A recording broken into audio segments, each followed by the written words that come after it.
Hi welcome to kids cartoon channel. हो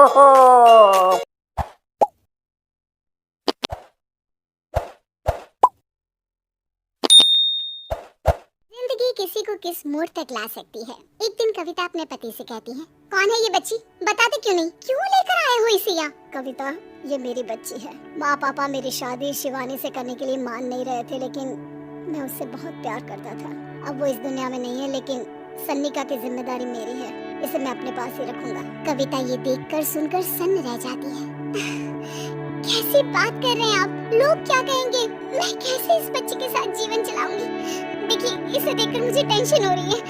आप इसे ले जाइए यहाँ से, मेरी भी तो बेटी है, मैं उसका हक कैसे मार दूं? दिनेश कविता को किसी तरह समझा लेता है। देखो सन्निका, ये आज से तुम्हारी माँ है, इन्हें तुम्हें माँ कहना है।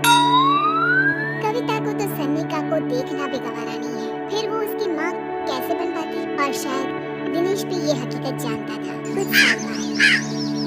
देखिए, अब राधिका बड़ी हो गई है, उसके लिए किसी अच्छे घर का रिश्ता देखिए ना, शादी तो करवानी है ना। हाँ, लेकिन सन्निका उससे बड़ी है, पहले तो उसकी शादी तय करेंगे ना। जमाना जानता है कि वो एक नाजायज लड़की है, कोई उससे शादी क्यों करेगा? ऐसे भी आता है क्या उसे जो कोई उसे अपने घर की बहू बनाएगा? तभी वहाँ सन्निका आ जाती है। पापा, मुझे स्कॉलरशिप मिल गई है, आगे का सारा खर्चा यूनिवर्सिटी वाले उठाएंगे। मैं कल ही वहाँ हॉस्टल में शिफ्ट हो रही हूँ। लो, सुना दिया ना फैसला। अरे अब क्यों शिफ्ट हो रही हो, पहले ही हो जाती शिफ्ट। दुनिया में यूँ कालिक तो ना होती हमारी। क्या यार कविता, एक तो खुशी की बात है कि लड़की को कुछ आगे बढ़ने पढ़ने का मौका मिल रहा है, लेकिन नहीं, तुमको तो केवल ताना मारना ही आता है। जाकर देखो शिवानी क्या कर रही है। अरे हाँ, मैं शिवानी को दूध देना भूल गई, वो कैसे उठेगी? कविता को ये सुनकर गुस्सा आ जाता है। हाँ, अपनी किताबों से फुर्सत मिले तब ना। मेरी बेटी ना कुछ खाए ना कुछ पिए, यही तो चाहती हो तुम। सन्निका, जिसने कभी कविता से बात ही नहीं की थी, क्योंकि वो उसे हमेशा कोसती, वो वहाँ से बिना कुछ कहे निकल जाती है। खाना तो पूरा बन गया, अब जाकर आराम से पैकिंग करती हूँ, कल वक्त से निकल जाऊंगी। देखिए जी, वैसे तो ये लड़की मुझे एक आंख पसंद नहीं, अपने कमरे में पैकिंग कर रही है। अरे मुझसे तो कभी बात ही नहीं करती। आप साफ साफ बोल दीजिए उसे कि घर से जाएगी तो सारा काम कौन करेगा? उसकी माँ। माँ का नाम सुनकर सन्निका भी वहाँ आ जाती है। नहीं, वो कैसे करेंगी, वो तो मर गई है ना। उस मनहूस औरत को मेरे घर में याद करने की कोई जरूरत नहीं है, समझी? ऐसे भी ना होते हुए भी तेरी शक्ल में लगता है कि वो हमारे बीच में ही है, हमेशा से। तो ठीक है ना, जब जा रही हूँ तो क्यों प्रॉब्लम हो रही है आपको? सन्निका घर से निकल रही थी। कविता ना चाहते हुए भी सन्निका को रोक लेना चाहती थी, और वजह थी सिर्फ उसकी सोशल लाइफ का डिस्टर्ब हो जाना। किटी में कविता की सहेलियां कहती हैं, क्या बात है, तुम परेशान सी लग रही है, सब ठीक तो है ना? क्या हुआ, उस सन्निका ने फिर कोई तमाशा किया क्या? अरे नहीं, चली गई, वो तो ऑक्सफोर्ड की कोई NGO है, उसकी स्कॉलरशिप मिली है। मेरा भाई बता रहा था कि उसका तो फ्यूचर ब्राइट है। अरे चल ना, तुझे क्या, तेरा तो पीछा छूटा उससे। कैसे क्या नहीं, घर का सारा काम करती थी, इसकी छोटी बेटी को भी तो उसी ने संभाला था। याद है, उसकी छोटी बेटी का जो केस हुआ था, वो भी अपने सर ले लिया। हाँ, तो बदले में सारा खर्चा भी तो हम लोग ही उठा रहे थे ना। और पता है, वो मुझसे बात भी नहीं करती, जैसे पता नहीं मैं ही उसकी माँ के मरने के लिए जिम्मेदार हूँ। अरे खुद को क्यों दोष दे रही है, तूने जो किया शायद कोई नहीं करता। कविता को समझ में नहीं आ रहा था कि उसके साथ ऊपर वाले ने ऐसा क्यों किया। वो शाम को घर आती है। आज तो बहुत खुश होगी तुम, एक बला से छुटकारा मिला ना तुमको।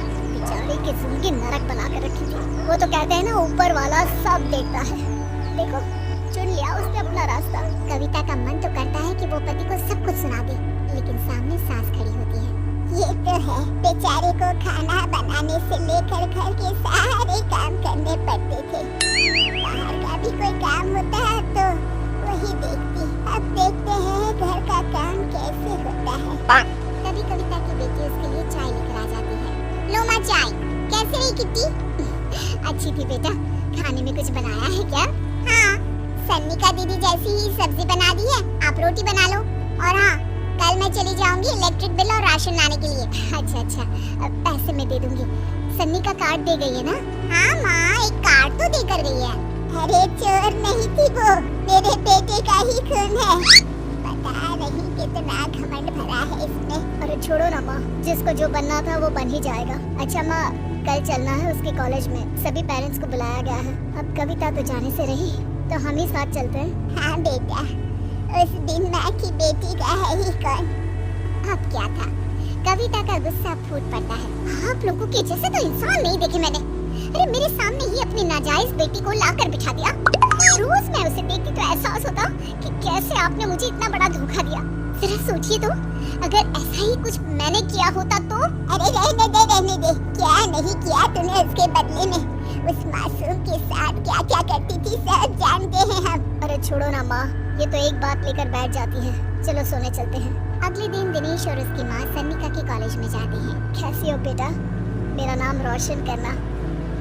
जरूर पापा, ये ले बेटा, पैसे रख ले। नहीं, वो कविता ने काट दिया है। अरे बेटा, वो माँ है तुम्हारी, उसका नाम क्यों लेती हो?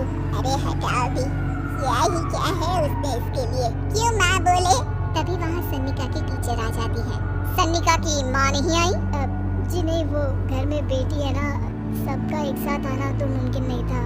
तो उन्हें भेज देते, हम सभी उनसे मिलना चाहते हैं। मानना पड़ेगा, बहुत अच्छी तरह से पाला है उन्होंने अपनी बेटी को। क्या घर का काम, क्या बाहर का, कॉन्फिडेंस तो कूट कूट कर भरा है। पैसे रुपये के लिए भी इसे किसी का मुंह नहीं देखना पड़ता। स्कूली शिक्षा भी लाजवाब है। पिता और दादी को एहसास होता है कि जिस कविता के पालन पोषण पर उन्हें हमेशा से शक रहा, वो सन्निका के भविष्य के लिए किसी वरदान जैसा साबित हुआ।